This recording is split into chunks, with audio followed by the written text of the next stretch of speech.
세상엔 여러가지 괴담들이 많지만 괴담은 실제로 겪은 이야기와는 완전히 다른 개념으로 보고 있습니다.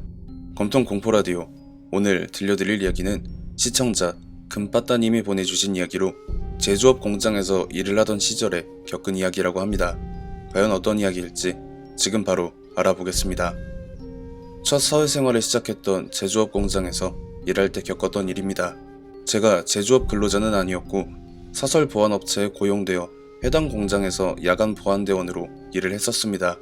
공장 자체가 막 그렇게 큰 편은 아니었는데 5개 건물로 이루어져 있다 보니까 순찰을 도는 경로가 조금 긴 편이라 그렇지 그것 말곤 별거 없는 곳이었어요.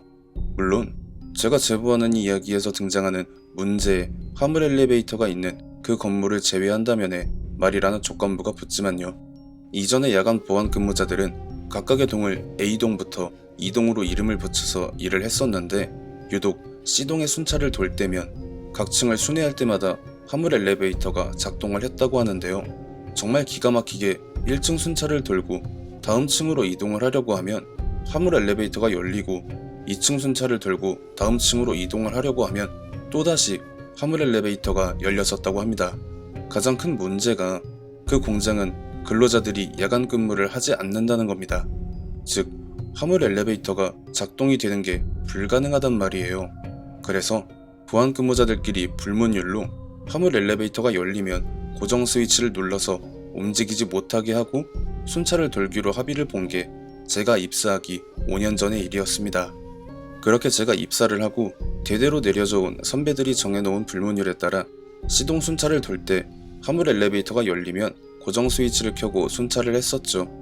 그런데 그날은 이상하게 비가 오고 우중충한 날씨에 근무를 안 해본 것도 아닌데 그 싸한 느낌이란 게 있어요. 왠지 오늘은 야간 순찰 돌기가 싫어지는 그런 날이요. 그날이 딱 그랬는데 짬순에서 밀려서 C동 순찰을 나가게 된 날이었습니다.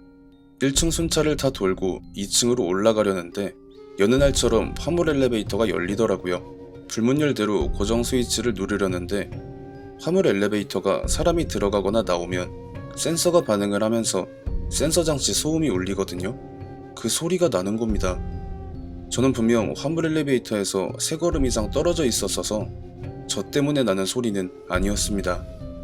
순간적으로 등골이 오싹해지더라고요.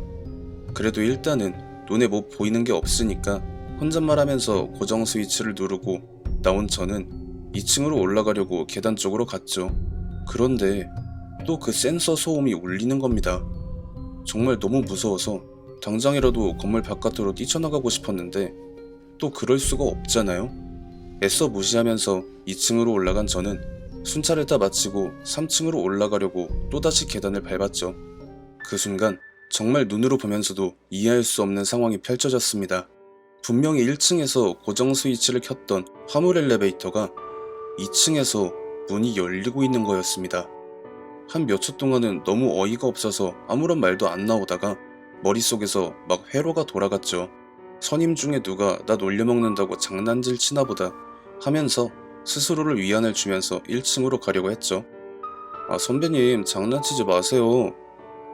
그런데 그 센서음이요. 사람이 들어가거나 나오면 들리는 그 센서음이 제 뒤에서 섬뜩하게 울렸습니다. 첫 센서음에 너무 놀라서 걸음을 멈췄죠. 그런데 그게 끝이 아니었어요. 센서음이 2번, 3번, 5번. 센서음이 끝나기도 전에 누군가가 들어가거나 나오는 건지 메들리처럼 끊기지 않는 거예요. 그리고 뒤를 돌아본 제 눈엔 당연히 사람이라고는 없었고 오직 그 센서음만이 메들리로 들려올 뿐이었어요. 도저히 돌려지지 않는 고개를 억지로 돌려서 정면을 바라본 저는 제 눈앞에 사람 그림자 한 5-6개가 제조업 공장에서 사용하는 기계들 사이로 슥슥 지나가는 게 보이자마자 거의 구르다시피 해서 C동 밖으로 나왔습니다.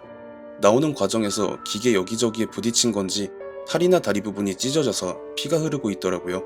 그런데도 신기한 건 내가 뭘 본 건가 하는 공포감이 너무 강력해서 아픈 줄도 모르고 피나네? 찢어졌나? 하고 있는 거였죠. 어이도 없고 불문율이 뭔 소용인가 싶고 구름과자 하나 꺼내서 입에 물고 있으니까 상황실에서 선배 한 명이 오더라고요. 야, 무전도 안 받고 전화도 안 받고 어디 가서 뭐 하다가 이제 오는 거야? 무슨 소리지? 제가 C동으로 들어가서 2층까지만 순찰 돌다가 그 상황을 겪고 바깥으로 나오는데 걸린 시간이 체감상으로 아무리 많이 쳐줘도 40분 정도였는데 그 선배가 하는 말이 제가 3시간 동안 연락이 안 된다는 거였죠. 그래서 주임님 한 명 빼고 나머지 선배들이 A동부터 E동까지 샅샅이 뒤졌는데도 제가 코빼기도 안 보였다 이겁니다. 저는 아침에 퇴근하면서 일 그만하겠다고 주임님한테 말씀을 드렸죠. 그걸 겪었는데 누가 일을 계속하고 싶겠어요.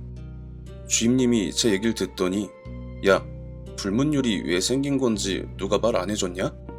제가 불문율 이야기를 처음에 했었죠. 제가 입사하기 5년 전에 그 당시 근무자들이 만든 거라고요. 주임님 말이 5년 전 당시가 주임님이 막 입사했던 시기였다고 해요.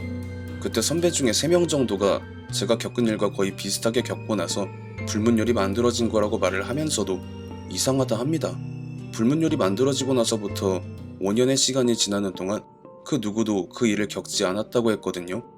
왜 굳이 저였을까요? 그때 굴러나오다가 다친 왼팔 뒤꿈치가 아직도 비만 오면 아프게 쑤십니다. 금빠따님 사연 제보 감사합니다. 정말 보는 내내 이런 일도 있구나 하게 만드는 몰입감도 공포감도 제가 다뤘던 이야기들 중에서 5손가락 안에 들어갈 정도로 좋았습니다. 화물 엘리베이터, 제가 일하는 곳에도 한 개 있는데 앞으로 탈 때마다 무서워질 것 같네요. 시청해주신 모든 분들 감사드리며 구독과 좋아요 알림 설정 부탁드립니다.